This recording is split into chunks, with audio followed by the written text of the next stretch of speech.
আসসালামু আলাইকুম। ভাওয়াল আশরাফুল আছে আপনাদের সাথে চৈত্রের দুপুরে ঐতিহাসিক ভাওয়াল গাজীপুর থেকে। শুনতে পাচ্ছেন চৈত্র মাসে ঝিঝি পোকার ডাক, বিভিন্ন পাখির ডাক। আমরা দেখানোর চেষ্টা করছি ভাওয়াল গাজীপুর স্টেশন।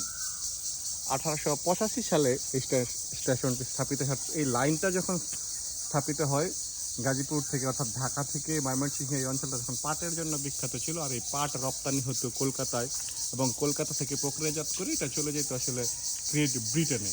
সেই ঐতিহাসিক যে ভাওয়াল রাজবাড়ি থেকে এই রাস্তাটা হয়ে আসছে আমাদের জয়দেবপুর স্টেশন থেকে ভাওয়াল গাজীপুর হয়ে একদম ময়মনসিংহ চলে গেছে। অনেক প্রাচীন এবং প্রতিষ্ঠিত একটি রাস্তা। প্রথমে এই পাট যাইতে হচ্ছে আপনার পাচ্ছের ডান্ডি খেত নারায়ণগঞ্জে, নারায়ণগঞ্জ থেকে কাঁচা পাট আবার রপ্তানি করা হতো কলকাতা শহরে, যেহেতু তখন কলকাতা ছিল ভারতবর্ষের রাজধানী। আমাদের সাথে আছেন সাজ্জাদ ভাই, বিশিষ্ট ব্যাংকার, আমাদের বড় ভাই। সাজ্জাদ ভাইয়ের আইফোন দিয়ে আমরা এই ভিডিও করতেছি আর শোনাচ্ছি আপনাদের ঝিঝি পোকার শব্দ। শুনতে থাকুন, দেখতে থাকুন প্রকৃতি।